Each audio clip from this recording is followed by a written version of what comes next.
Yeah, when you start late-term aborting children or aborting them after they've been born, that's nuts.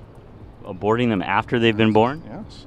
You think that's happening? It is. It does. I don't think that's happening. Well, aborting children after they're born wouldn't be called abortion, though, right? Well, they still call it abortion. What would they? That would be called murder. Well, not according to the left. Look, I don't know about you, but when I was growing up, I was told don't believe anything you read on the internet. Now it seems that people believe everything they read on the internet, and you can see that here. That's 4 weeks after they're born, you can kill them.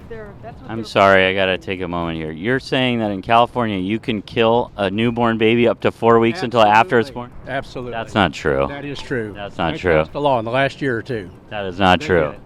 That's not true. You need to go do your research. That's 100% not true. You need to do your research. research. Where did you read that? Be honest. National news media. Post-birth abortion. Can you tell me where you read it?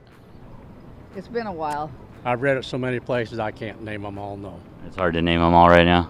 Yeah, it is. Post-birth abortions. What are we talking about? What are we doing here? This is something the right has been running with for years. But when pressed on it, they can't seem to provide any evidence. They say they read it somewhere, and they can't even prove where they read it. Trump, of course, likes to talk about it in speeches. He's talked about it in media appearances. It must be remembered that the Democrats are the radical ones on this position because they support abortion up to and even beyond the 9th month. The concept of having an abortion in the later months and even execution after birth, and that's exactly what it is. The baby is born, the baby is executed after birth, is unacceptable. He claims it's for sure happening, but don't you think for a second, if it was, let's just imagine, if there were post-birth abortions, a single doctor, a single nurse, anywhere would have evidence that it was happening, would talk about it, would come forward and say, yes, this is happening all over the place. I've seen it with my own eyes. Instead, we get secondhand accounts and people saying they read it somewhere and encouraging you to do your research. I don't know where to research that. I don't know where to go to research that it definitively is happening everywhere, that doctors are just killing babies after they're born. And to quote Trump, sometimes weeks after they're born. Let's be real here. Of course that's not happening. It's a myth, and it's a distraction from their unpopular abortion policies. And you can see that in Vance's polling. There's something comparable, between abortion and slavery. This is one of the great tricks that I think the sexual revolution pulled on the American populace, which is this idea that these marriages were fundamentally, they were maybe even violent, but certainly they were unhappy.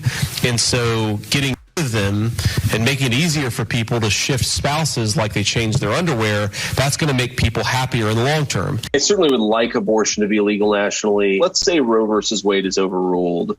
And then, every day, George Soros sends a 747 to Columbus to load up disproportionately black women to get them to go have abortions in California. And of course, the left will celebrate this as a victory for diversity. This guy thinks there's a comparison between abortion and slavery. Of course there's not. Slavery is a unique evil. It's a stain on humanity. And the fact that he so easily makes that comparison shows just how weird and radical they are. And those views are wildly out of step with most Americans. Well, according to an ABC News Ipsos poll taken at the end of July, Donald Trump's running mate, J.D. Vance, is the first VP nominee to have a net negative favorability coming right out of his party's convention. Even right out of the gate, J.D. Vance is uniquely unpopular among vice presidential nominees. And it's because he's so unpopular with women for views like this. And Trump is no different. Of course, people have rightfully made the case for years that women should not support Trump because his policies are detrimental to women. Most notably, he is responsible for the overturning of Roe because he appointed Supreme Court justices like this. I think the court's doing a pretty good job, I'll be honest with you, Sandra. You ask us to decide the 70 hardest cases in the country every year, cases where the lower courts have disagreed, and there are 9 of us. Can you get 9 of your colleagues to agree on where to go to lunch? Right? No. And we've been appointed by 5 different presidents over 30 years. Yeah. And we are able to reach a unanimous judgment in these hard cases about 40% of the time. Do you hear that?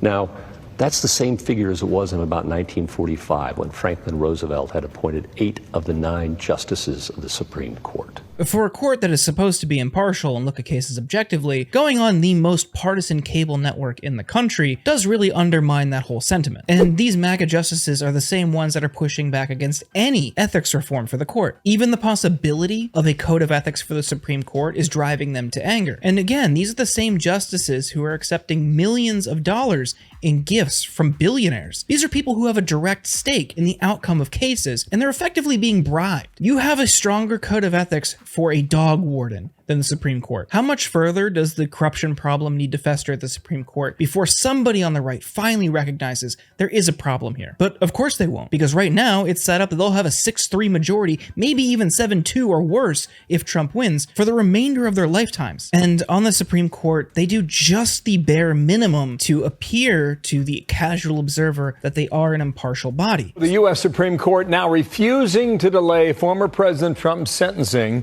in his New York criminal trial until after the election. Trump says he did nothing wrong and plans to appeal the conviction on all 34 counts of falsifying business records.